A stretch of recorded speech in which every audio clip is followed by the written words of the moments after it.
I'm Craig Kenneth, a relationship coach and a psychotherapist. Every relationship is different and every breakup is different. Work with me and you'll get professional help on your situation. And if you're in no contact focused on personal growth, my Knowledge Workbook series and Creative Healing course can help you make changes like you've never made before. Available now at AskCraig.net.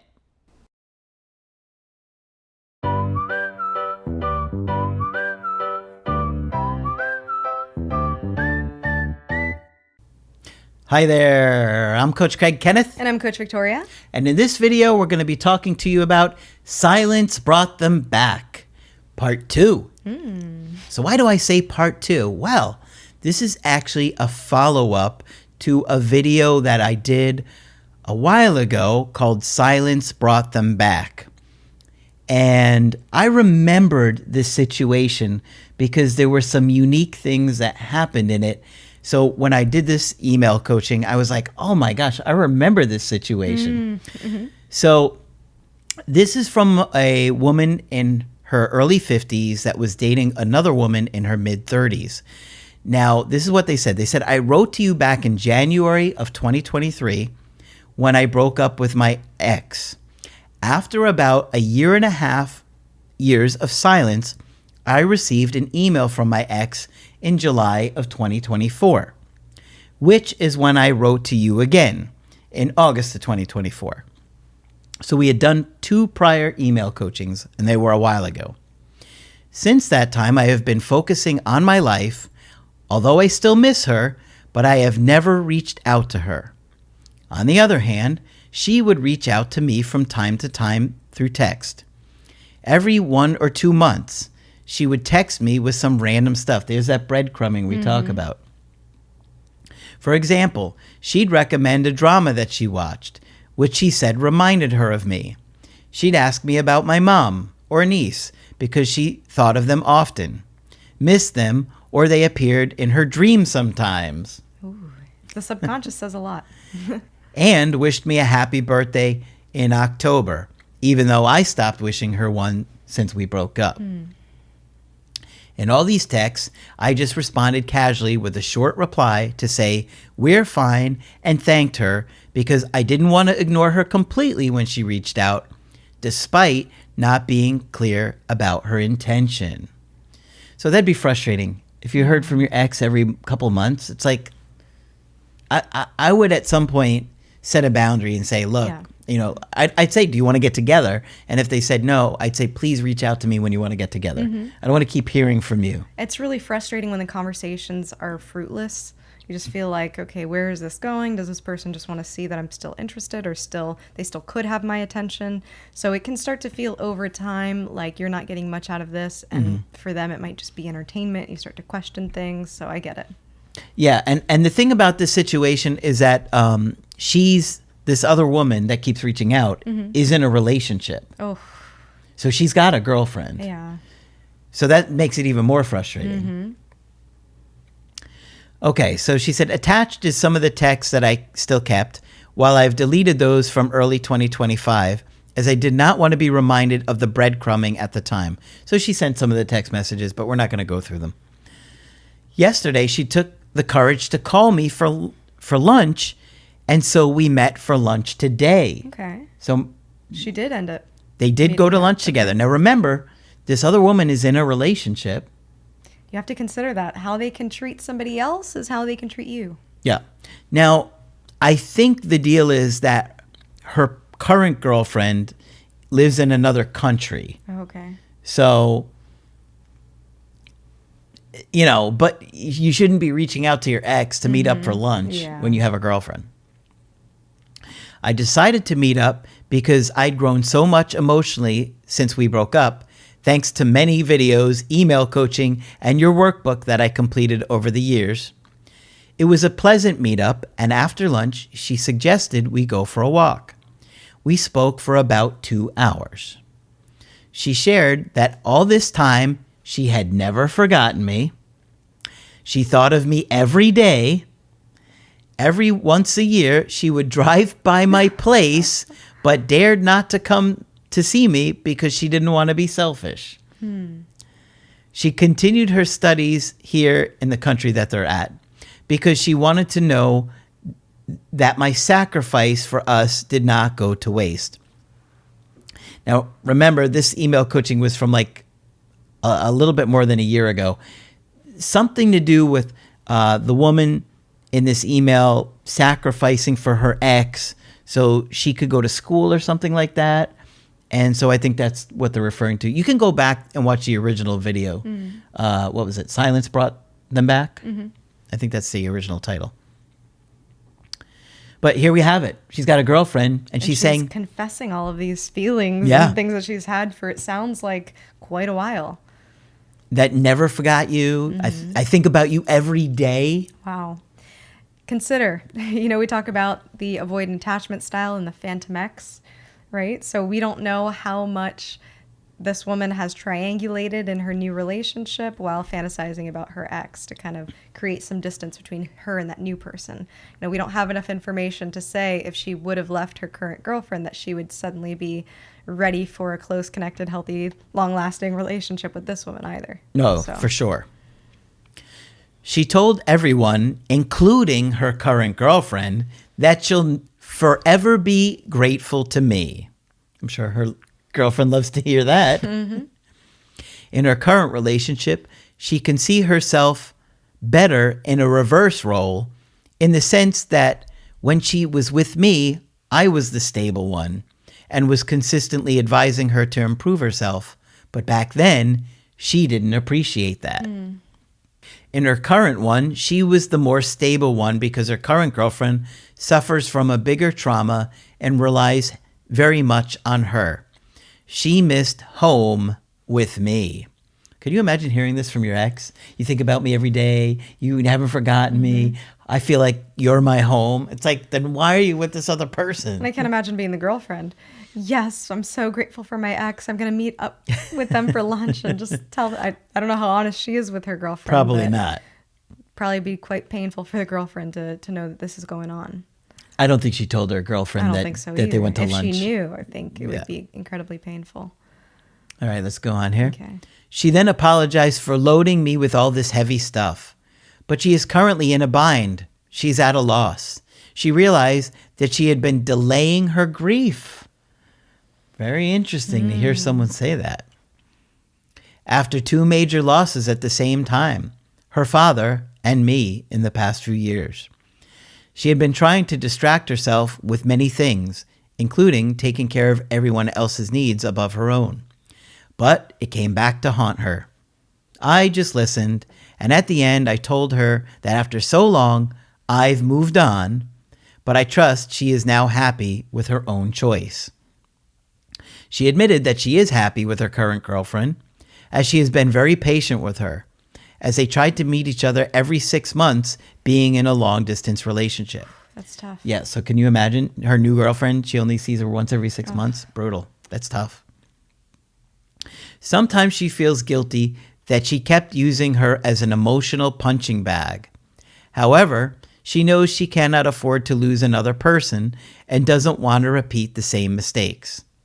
I wonder what she means about she can't afford to lose another person, just meaning between her ex she lost her and the father? Yeah, I think so. It's just too emotional for her or too much for her? Sounds like that's what she means, but I don't know who's the punching bag. Maybe if the new girlfriend. she's feeling like the new girlfriend is a punching bag, or she feels like a punching bag with her new girlfriend. She keeps using her as an emotional punching bag. It sounds like it might be the new girlfriend because, this ex is now dealing with the grief of her father. And, it sounds like she's told the new girlfriend that she's grateful for the ex. I don't know how much she's revealed to the new girlfriend about that breakup. Yeah. It's tough to know. It's worded a little bit interestingly. It's like, okay. It could be either. It could be. And it's something to consider because often we don't think, we just see our ex dating somebody new. We don't think that they might be talking to the new person about how painful the breakup was for them. Yeah. That's kind of a hard thing for us to imagine because we just assume they're out into the sunset happy and, living life. Yeah. But sometimes that new person, especially if it's a rebound, especially if that relationship happens too early or too soon, becomes the emotional punching bag for the breakup. Yeah, that's true. It's true. And think about it. If you didn't hear all this stuff, you'd be thinking, oh, she's happy with her new girlfriend. Meanwhile, she's like, I think about you every day. I haven't forgotten you. I miss you. I tell my ex all about you. You're like, what? You talk to me about your ex all the time? Yeah. She thinks you're great. In fact, she wants to leave me for you. Oh my gosh. Huh? Wait a minute. So she said, my question, how should I approach or respond to her if she reaches out again? Which I have a feeling she would.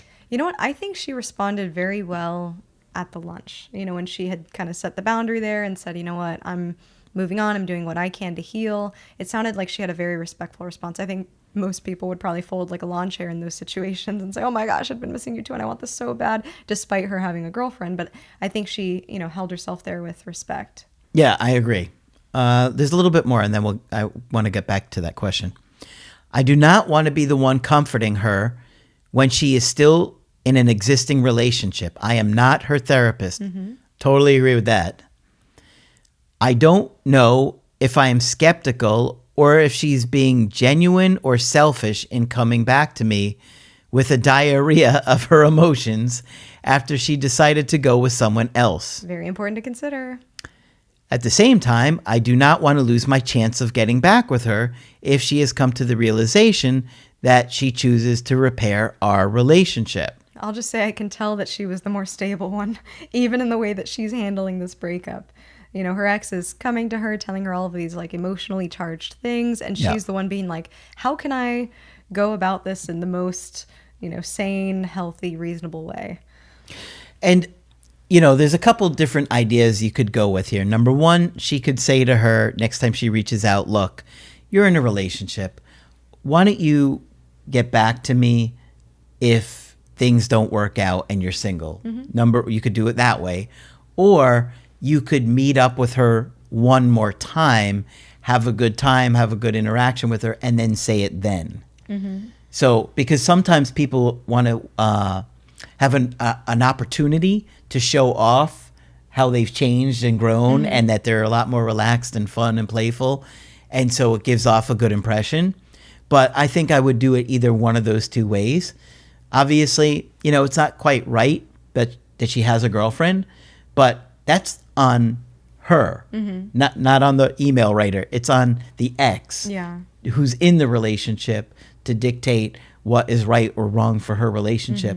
At the same time, you don't want somebody that's going to be cheating on their partner, because then if they cheat on them, they'll cheat on you, right? So you got to find that balance. So I think I would either say at one time, you know, look, just contact me if you're single, or meet up with them one more time, have a good time, and then say, you know, what made you want to see me today? Or what made you want to get together?